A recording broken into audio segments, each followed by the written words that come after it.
xeyir dəyərli izləyicilər, xoş gördük əziz Azərbaycan ədəbiyyat həvəskarları. Mən Azərbaycan ədəbiyyat müəllimi Qabil Əsgərov, Azərbaycan Ədəbiyyat Mərkəzində bu fənlərin tədrisi ilə məşğulam.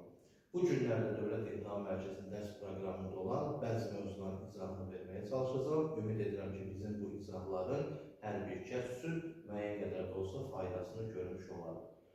Bu gün izah edəcəyim mövzu əksər abituriyentlərin və yuxarı sinif şagirdlərin çətinlik çəkdiyi bir mövzu haqqında olacaq. İzah edəcəyim mövzu eyni köklü sözlər haqqında olacaq. Eyni köklü sözlər. Nədir eyni köklü sözlər? Hansı sözləri eyni köklü sözlər hesab edilir və hansı sözləri eyni köklü sözlər hesab etmirik? Ümumiyyətlə, eyni köklü sözlərlə kökləri eyni olan sözlərin fərqi varmı? İlkin olaraq biz eyni köklü sözləri, bu günləri eyni köklü sözlərin izahını verəcəyik.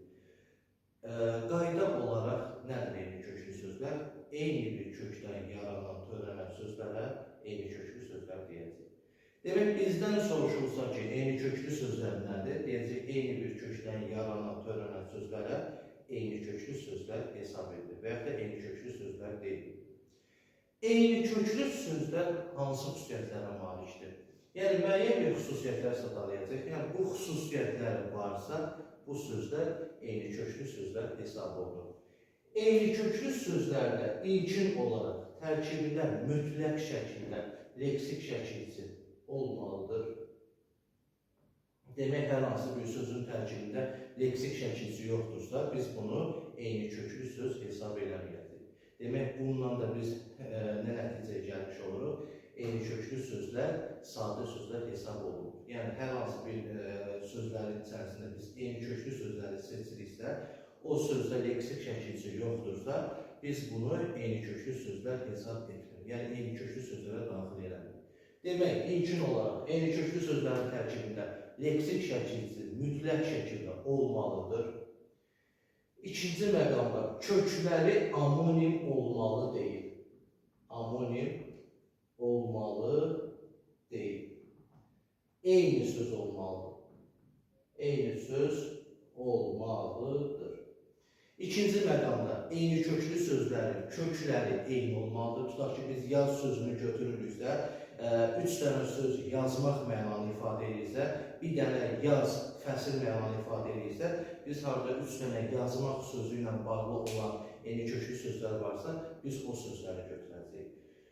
Üçüncü məqamda eyni köklü sözlərin başlanğıc forması. Ümumiyyətlə, eyni köklü sözlər həm eyni, həm də müxtəlif nitq hissəsi ola bilir. Demək, bizdən soruşulsa ki, eyni köklü sözlər nədir? Qayda olaraq biz deyirik ki, eyni bir kökdən yaranan, törənən sözlərə eyni köklü sözlər deyilir. Eyni köklü sözlər hansı xüsusiyyətə malik olur? 1. Eyni köklü sözlərin tərkibində leksik şəkilçi mütləq şəkildə olmalıdır. Kökləri amonim olmalı deyil, eyni söz olmalıdır. Bu ikinci xüsusiyyət. Üçüncü xüsusiyyət isə başlanğıc formaya görə. Başlanğıc forma həm eyni, həm də müxtəlif nitq hissəsi olur. Məhz başlanğıc formaya görə biz deyirik ki, eyni köklü sözlər həm eyni, həm də müxtəlif nitq hissəsi ola bilir. Ümumiyyətlə, sözün başlanğıc forması sözün quruş növünü bilməkdən ötürü, bir də hansı nitq hissəsinə aid olduğunu bilməkdən ötürü bizim üçün əsas vacib olan, belə deyək ki, önəmli faktlardan biridir. Demək, bizdə dedik ki, eyni köklü sözləri seçin deyəndə nümunə olaraq həm eyni nitq hissəsinə aid olan eyni köklü söz deyəcəm, həm də müxtəlif nitq hissəsinə aid olan eyni köklü sözləri nümunə deyəcəm.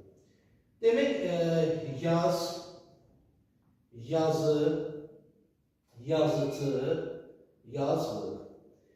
Biz dedik ki, eyni köklü sözlərdə mütləq şəkildə leksik şəkilçi olmalıdır. Yaz sözünün tərkibində leksik şəkilçi yoxdur. Ona görə biz bunu eyni köklü sözlər hesab etmirik.